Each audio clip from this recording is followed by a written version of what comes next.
didn't see you there. Welcome to Learning with Madison. This week we'll be discussing the graphic novel, The League of Extraordinary Gentlemen, which is quite a title considering none of the men are extraordinary at all. However, the character Miss Murray is, and we'll get to that later. This was created by the talented yet wordy Alan Moore, along with the illustrator Kevin O'Neill, colorist Ben Demagalou, what a name, and letterer Bill Oakley. It was published in 2000 by DC Comics, and it is 143 pages of words, captions, dialogues, and thought bubbles. It is a genuine graphic novel, as it is the first in a 6-volume series, The League of Extraordinary Men. The acts occur in a 6-act structure. Act 1 ends on page 27, and Act 2 begins on page 28. Act 2 ends on page 49, so Act 3 begins on page 50. Act 3 ends on page 73, so Act 4 begins on page 74. Act 4 ends on page 95, and Act 5 starts on page 96. And Act 5 ends on page 120, so Act 6 begins on page 121. Although this has a 6-act structure, it does follow the format we covered in class. The bulk of the story lies in Acts 3 through 5, while the setup lies in 1 and 2, and the resolution is in Act 6.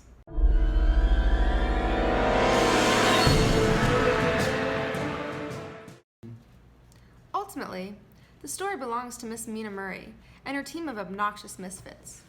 The goal is to retrieve a weapon of mass destruction from evildoers who are not really what they seem.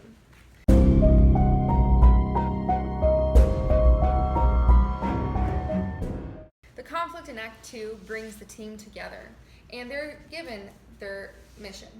Unfortunately, the team includes a quarterman with an opium problem, a crazy pirate, an invisible man, and Dr. Jekyll and Mr. Hyde. Miss Mina Murray certainly has a lot to deal with. The story arc is solid and also satisfying. The structure flows well and highlights the beginning, middle, and end. I think it's a solid story arc because of the twist more added to the story. The climax is set perfectly, and the resolution comes at a nice pace. I think out of all the characters, Mina Moore and Alan Quartermain had the best character arcs.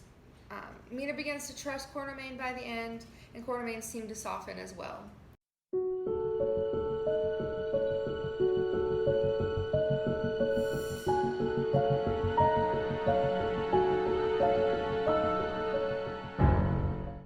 I think the other character arcs will develop over the series, but in the first one, they didn't as much.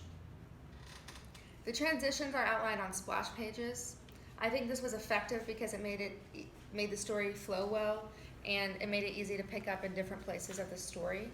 The reader can find the transition on splash pages with numbers and different chapter names.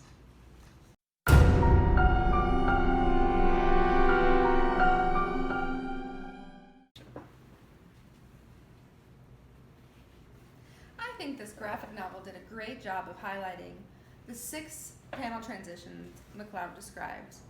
But the 2 I noticed the most were in the action scenes. He used movement-to-movement transition.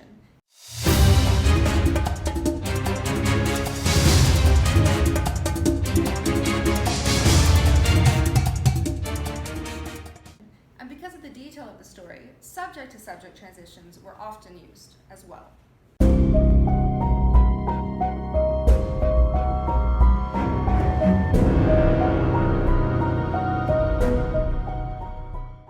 I think that the story definitely made use of the page as a mini-comic idea.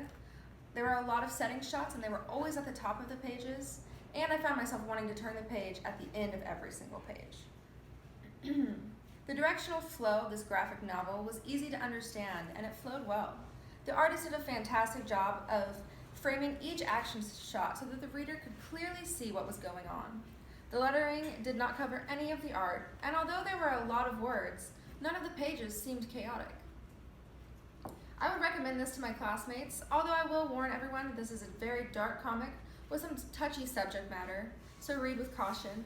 However, I think it's a great example of a comic that uses layout, art, and writing to tell a compelling story, even if the men completely suck in it. I don't have a lot of friends that read graphic novels, but I think I would recommend this to anyone who was wanting to get into graphic novels. I think it would be a fun and exciting read. I think that the League of Extraordinary Gentlemen uses visual storytelling to its advantage. Of course, Alan Moore is great, but you really see how his use of visual storytelling brought the comic to life.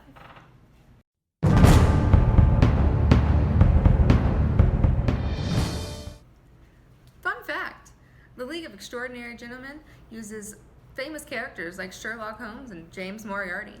Also, I can't actually see out of these glasses, and there is nothing in this pipe. See you next time on Learning with Madison.